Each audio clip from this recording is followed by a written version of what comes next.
Okay, so welcome back. We're going to pick up right where we left off. This should be, I think, number 7 pertaining to the videos regarding the General Assembly, preparing for the General Assembly. My name is Brother Lewis, and I've been doing videos now concerning corruption within leadership. I'm now going to be covering the order of the meeting, the General Assembly that we have coming up.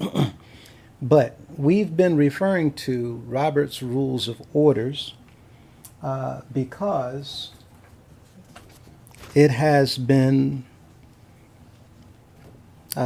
shared with us in our organization, United House of Prayer for All People, that, as you can see in this letter, starting with this paragraph, further, in accordance with Robert's Rules of Order,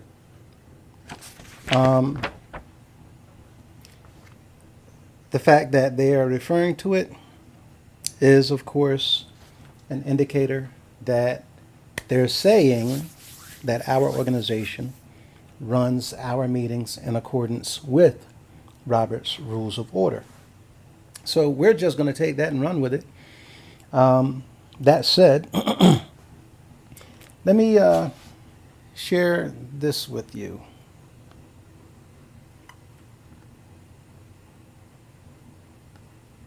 We rely on Robert's Rules of Order to ensure that all meetings run effectively.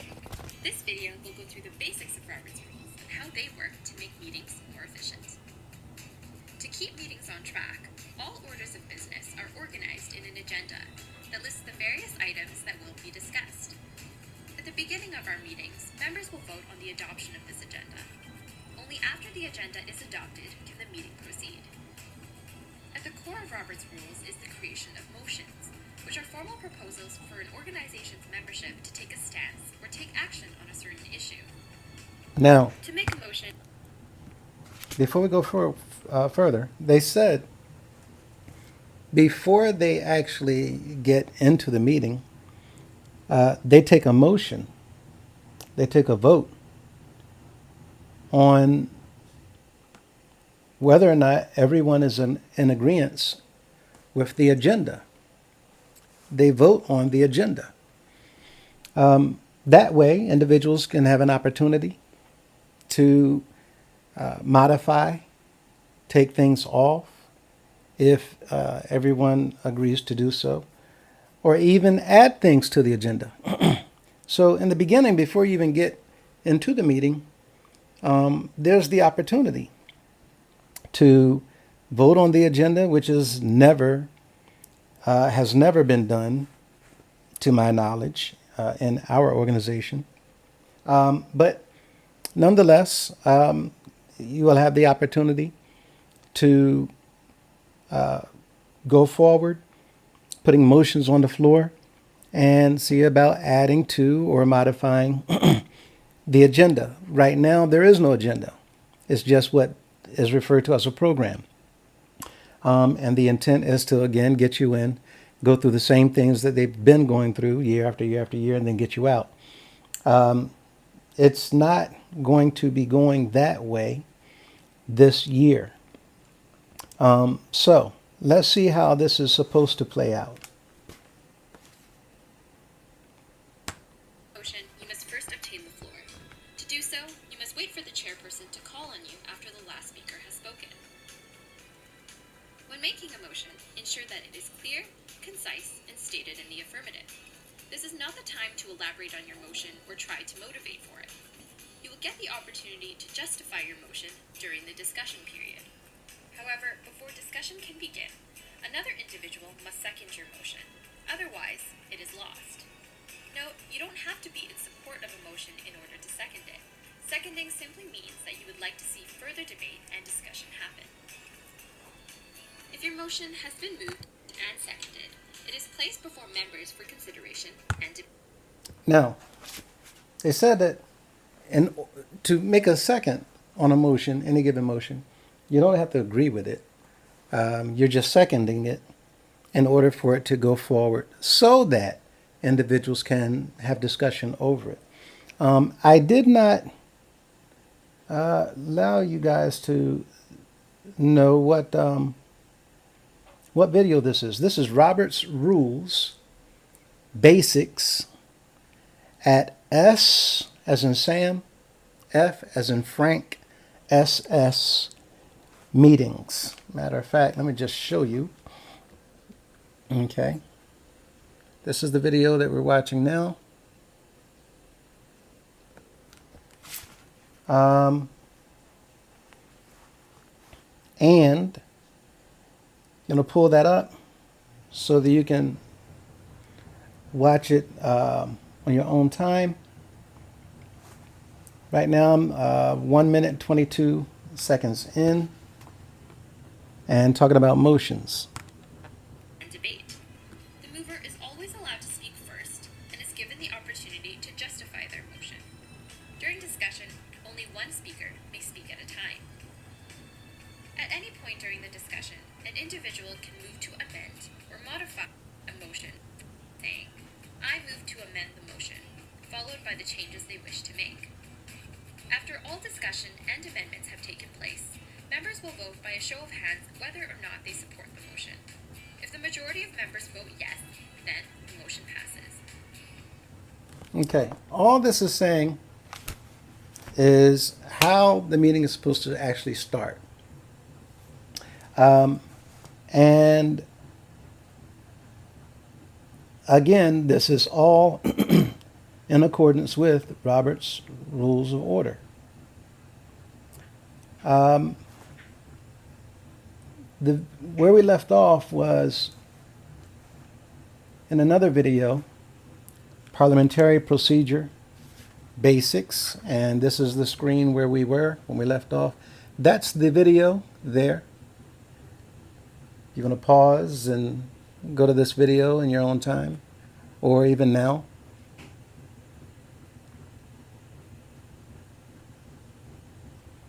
Okay. So where we left off, you see that the order of business for a specific meeting is the agenda. They actually have one. And once again, this is pretty much ours, which you see is not really anything. Same thing in 2009. Okay, not really anything. You just see General Assembly called to order. Now, it says at the top, presiding is the Chief Executive Officer. And this is an issue because, as you've heard me say, the Chief Executive Officer in a nonprofit, they're getting paid. They cannot preside over the General Assembly, which acts as is the board of directors. With that in mind, you see the agenda, and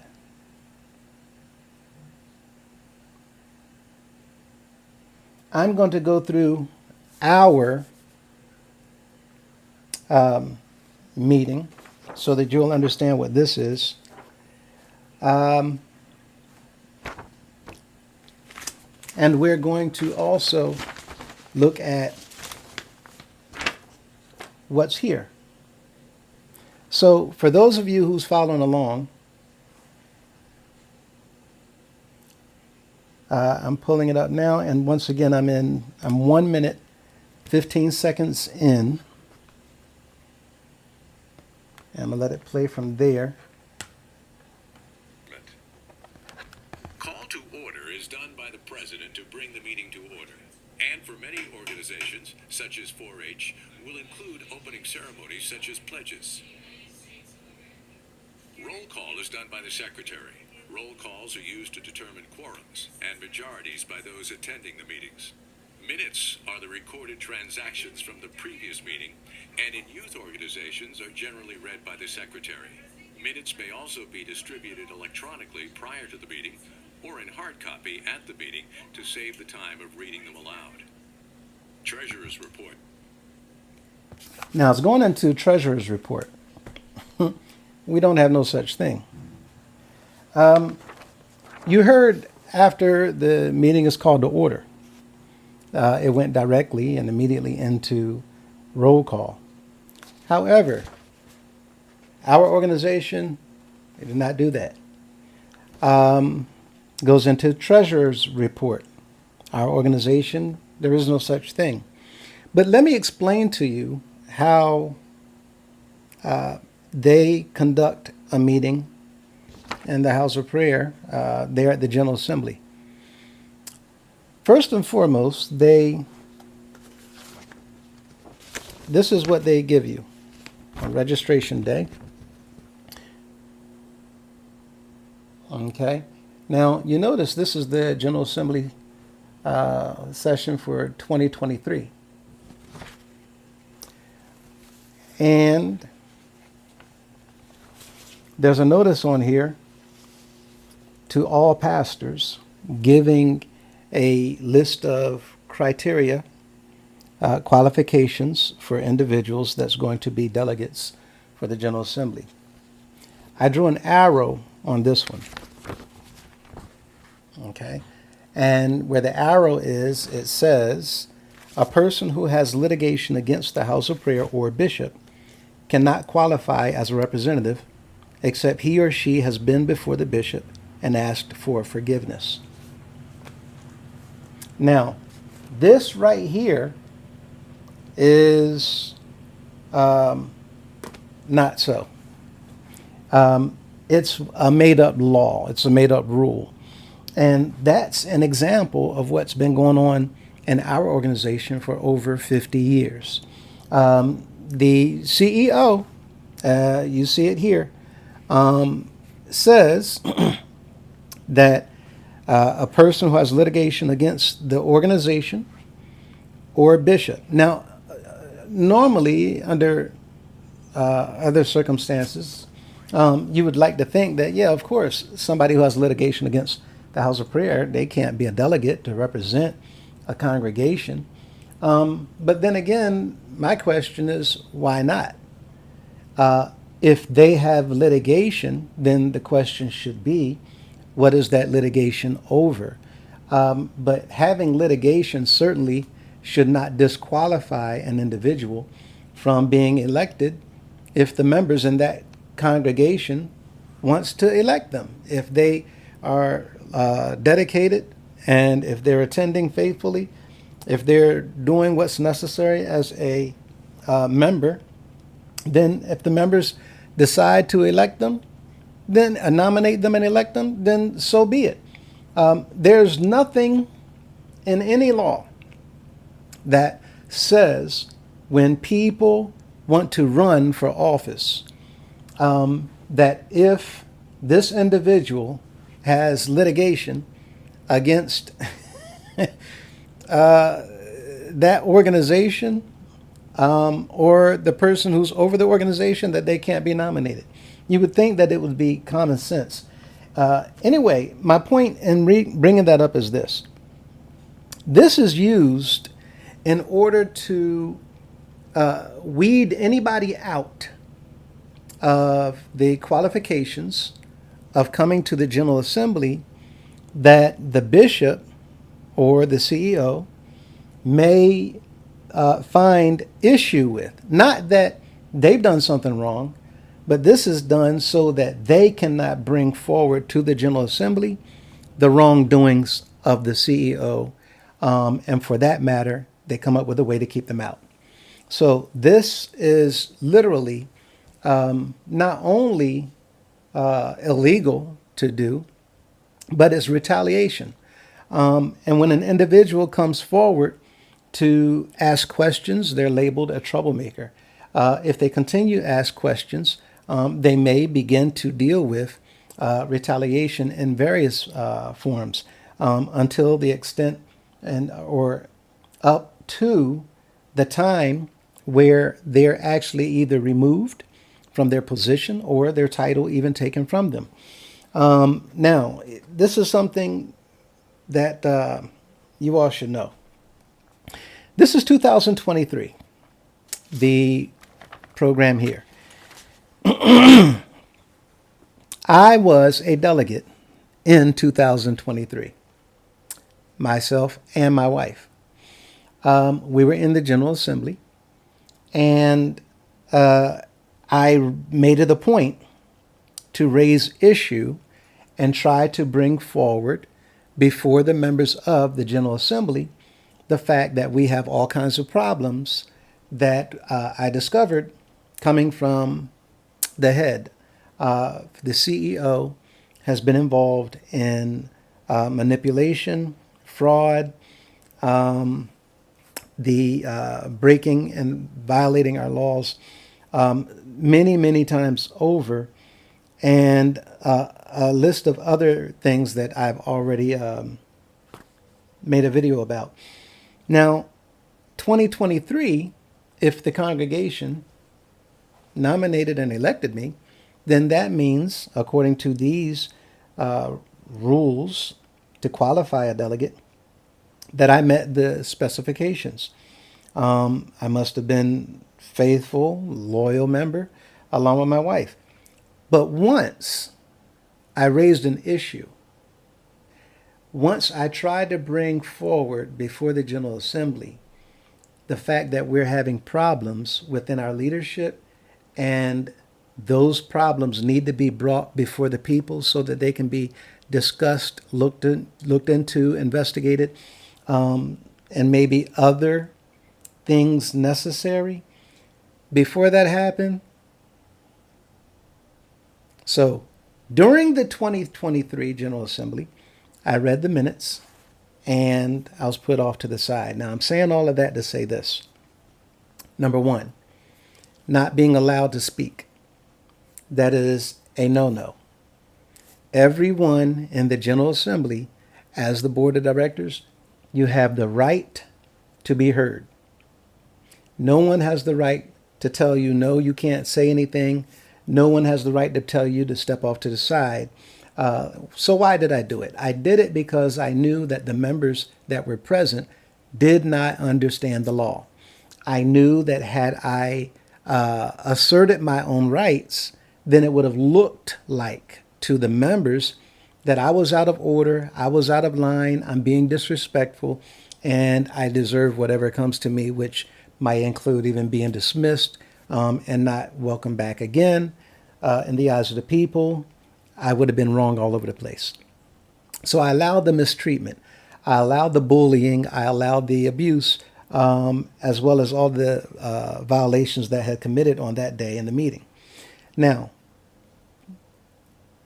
today, as a result of my wanting to bring the wrongdoings of our CEO forward before the General Assembly, as of 2024, I was kept out. The CEO himself made sure that I had no entryway, and there was no possible way that I would have been nominated. This is 2025, and he's doing the exact same thing. Now, I bring that up because he, as well as the entire leadership, they're in the General Assembly. Yet, they're all under violations. So how is it that they're there? Because they're controlling the organization by using the General Assembly and holding the General Assembly hostage. They continue to remain in the positions that they're in and then have authority and rule over the organization. The General Assembly is the one place where they all are supposed to, by law, respect the people's wishes and their desires and allow each and every individual not only to be heard, but to come forward in order to state their cases and allow their motions and their votes on the floor so that the people have an opportunity to speak by vote. They've controlled everything, including the votes or the motions, by doing this. The General Assembly Secretary, who is, that's another name for the chairman of the board of directors, that individual is open, the floor is open for nominations for that person, and that person has been pretty much placed there by the CEO when it's supposed to be by vote. Anyway, when the vote comes up, the people are not allowed to vote. The members of the General Assembly are not allowed to vote. Instead, the General Council, they are the only ones able to vote. And I brought my minutes or my wife's minutes rather, but she didn't put in here that it was only the General Council that voted. So my point in saying that is that the people are not even allowed to vote for the General Assembly Secretary, which is also illegal. So the constitutions that we're under, and currently honoring, they're null and void. I have drawn attention to our 2009 Constitution because that was the earliest rendition that I had until I came across the 2006. All that said, once the meeting is open, and this is what the General Assembly delegates can look forward to. We're going to go down this entire program. Registration, orientation of pastors, elders, and representatives, it says is at 9 a.m. So 9 o'clock, you can expect to be called into the room in the sanctuary. They're going to talk about things. They give you the impression that they're orienting you to what to expect. They're going over your responsibilities and your obligations. However, it is nothing but fluff. They're not telling you anything whatsoever that is necessary or important for the General Assembly. It is all done for show. So anyway, after you come out of the orientation, you go to breakfast, go on a walk, stroll, anything. But the registration time is at 10 o'clock. For those individuals who are not there for orientation, they don't make any fuss about it. You're not penalized. They don't care whether you're there for orientation or not. Again, it's not all that important to them. They don't want you there because the whole thing is just a put on. Anyway, registration time, you make your way to the doors to give them your name, what congregation you're from. They'll find it on a list, and then they'll give you a badge to wear. You wear that inside. You cannot wear anywhere outside. Once you come out the room, you take the badge off.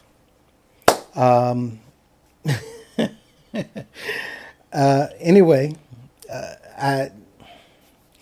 we have such amateur type procedures. It is so unbelievable.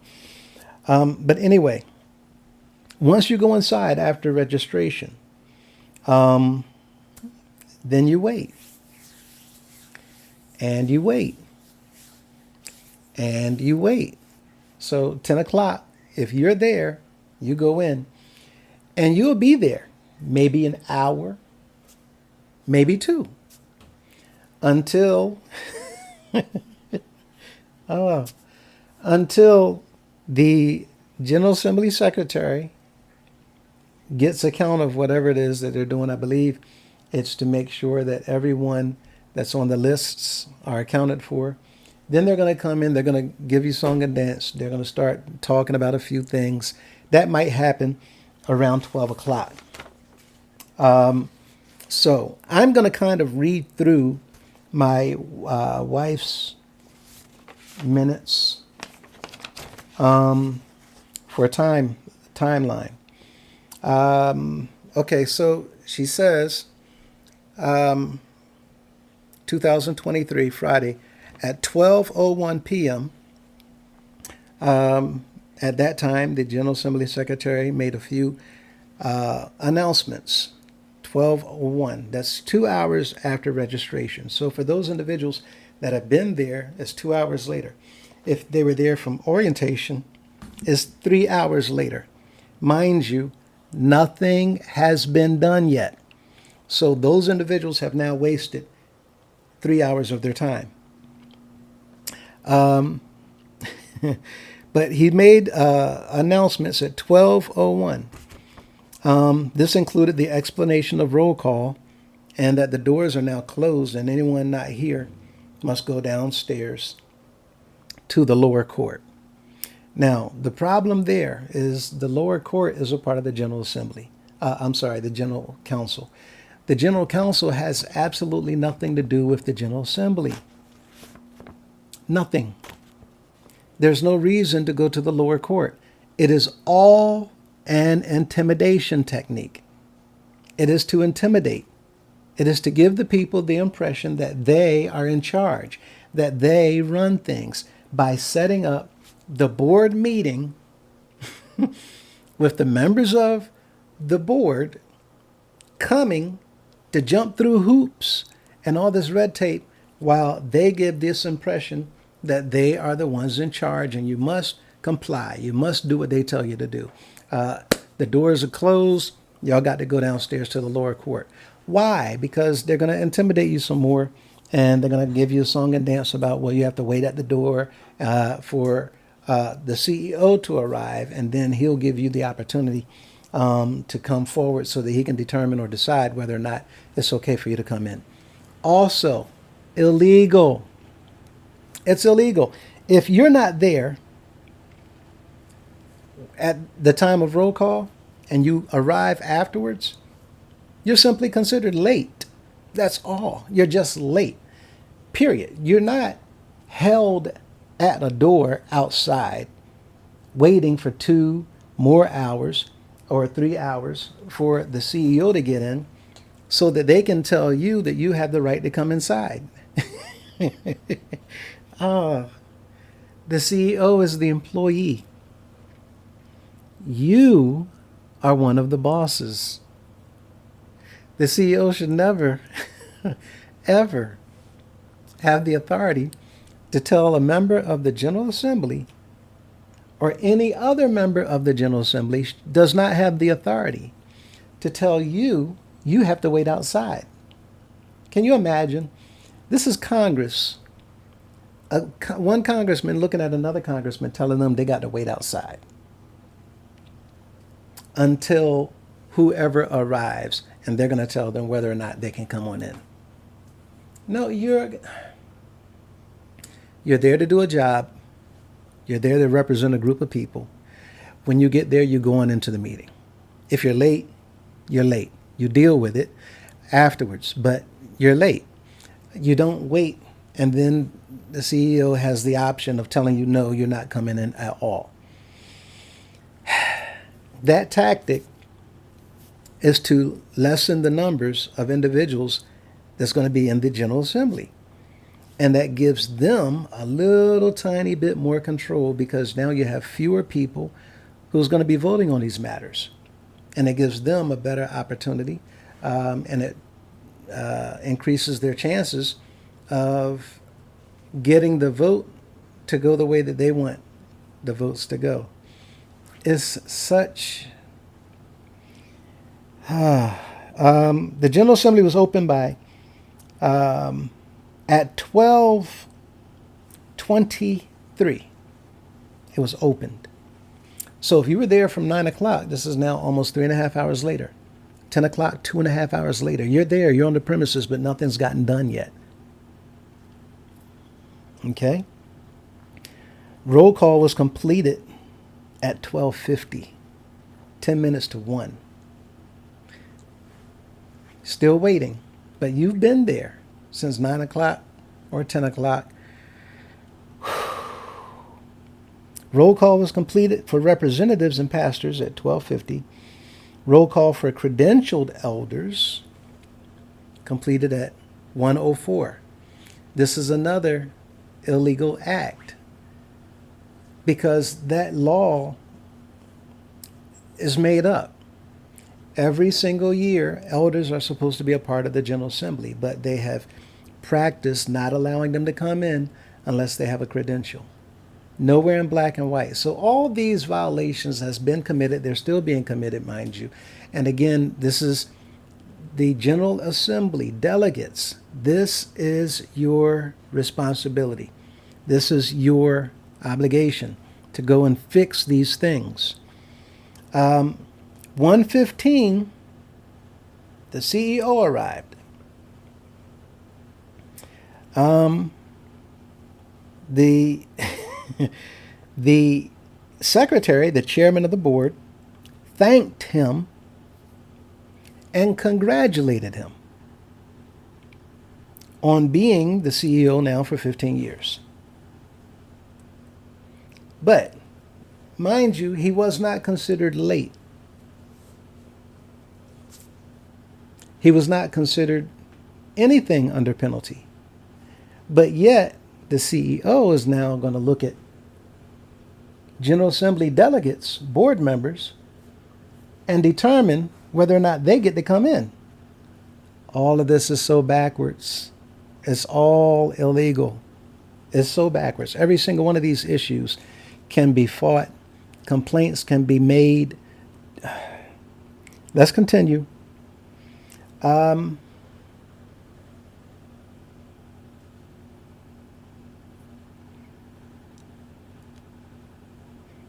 This is interesting. I want to read this part. He's thanked them and congratulated them for 15-year anniversaries. The CEO said at that time, it has been an honor to be the leader of God's people.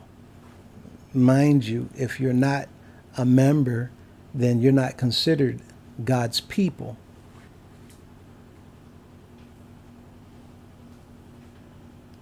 According to the CEO and the members of the House of Prayer, I used to believe the same thing. He also said that he's not a coward and not afraid to speak. Why he said that, I don't know. But a lot of times there's intimidation going on, and there's a lot of bullying takes place in our organization from those in leadership positions. I now understand that it's done to intentionally intimidate and instill fear in the people so that they don't do what they're supposed to do. Anyway, he says that he stands fast and does not complain even if we don't understand, because people also did not understand. Drink my blood and eat my flesh. Anyway, he goes on to say, or she wrote, that orientation was at 9, registration began at 10, gives details as far as who's there. But let's go down to the time. Okay.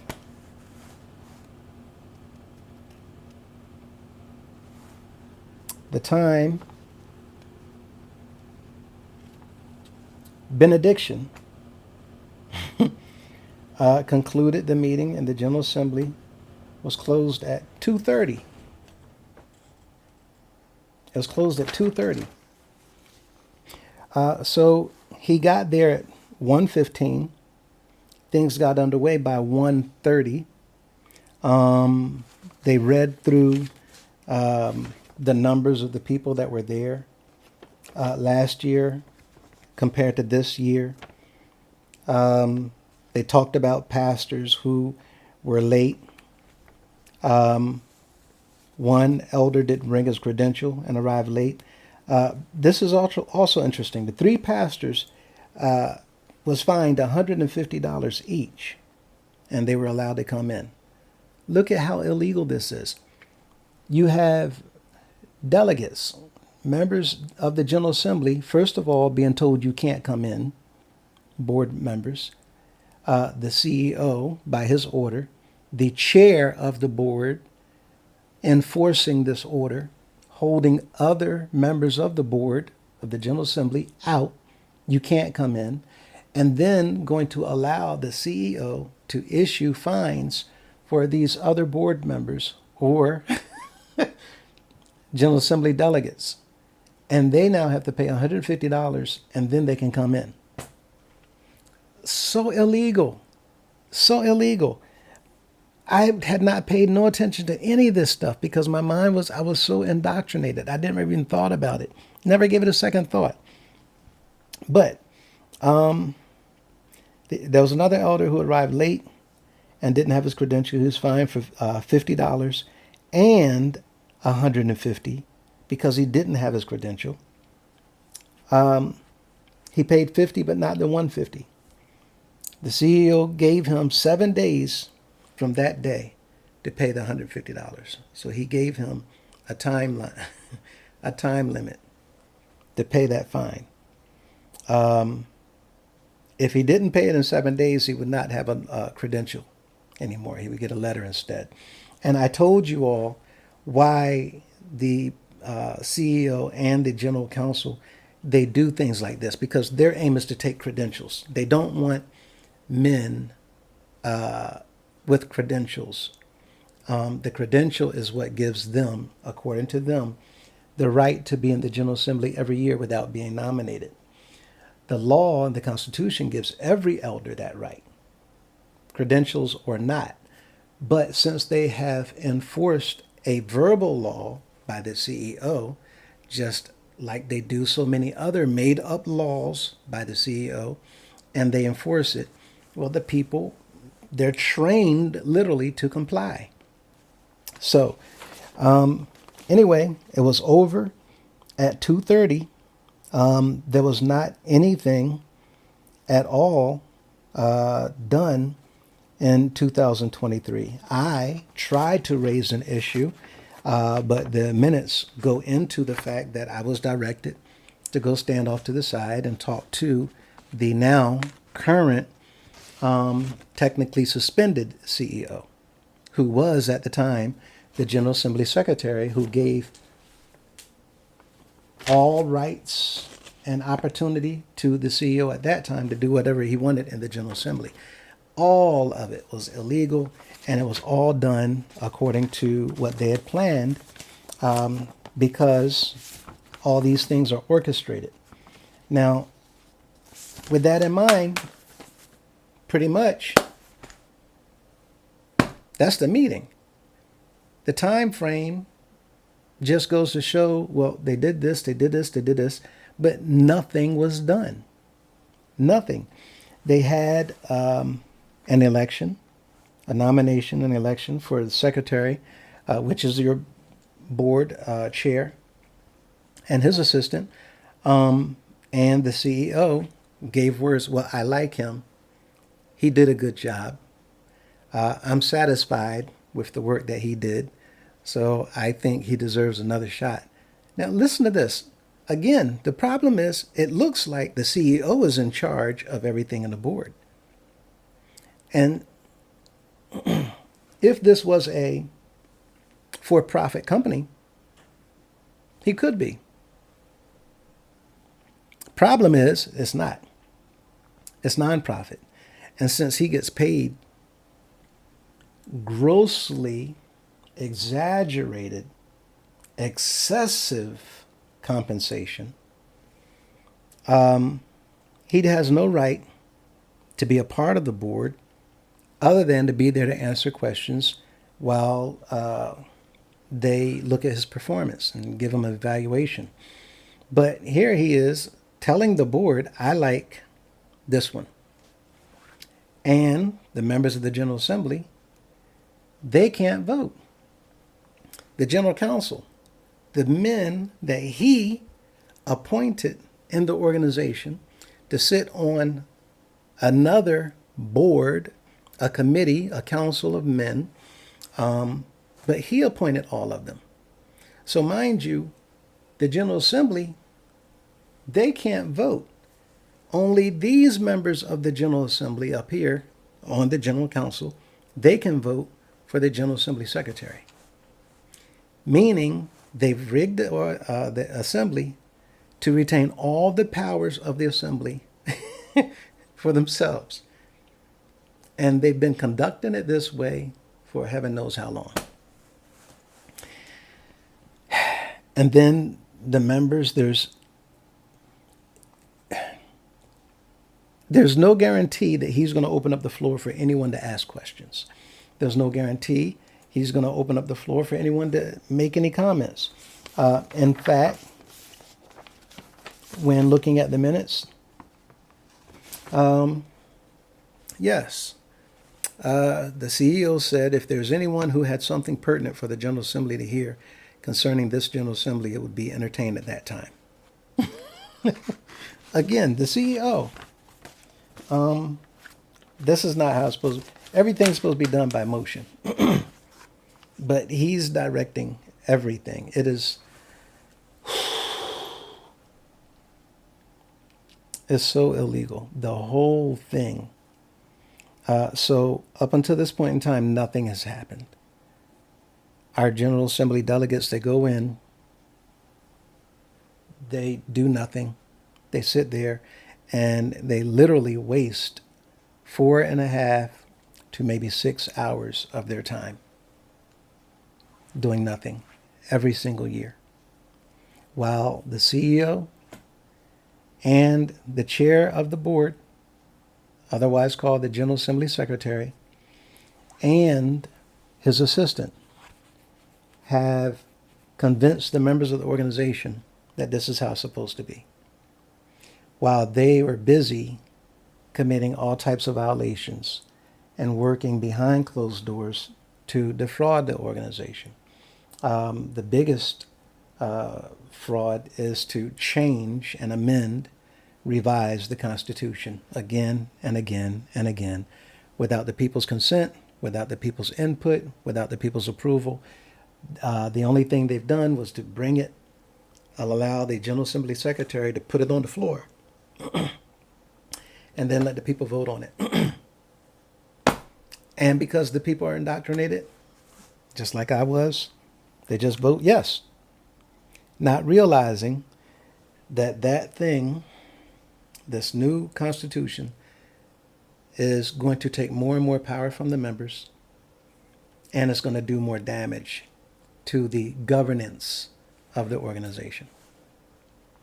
So, I said all that to say this. The next video will be back to show you how the meeting is supposed to be done. I've given you a website. I'm going to refer to it again. It is called Perfect Rules. Perfect Rules. I think there's perfectrules.com is his website. And on YouTube, his channel is Perfect Rules Inc. Let me confirm that for you. Yes, Perfect Rules Hi, my name Inc. is Tim Wynn. I'm a professional parliamentarian, and that means that most people And this is an individual who actually gives training in Robert's Rules of Orders. That said, we will be back in the next video so that we can actually go through the orders of a meeting and allow you to see how it's supposed to be done.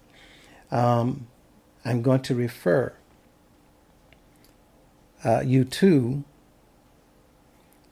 Perfect Rules on YouTube, Perfect Rules Inc. And you want to pull up the video. Let me pull it up now.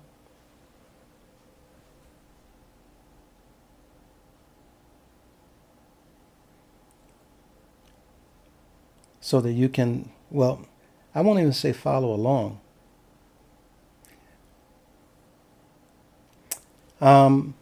But to get the actual individual who trains, he does this for a living, he's a parliamentarian, he's going to walk you through how a meeting is held. Anyway, it's still loading. But perfectrules.com, and I'll be back in the next video. We'll see you then.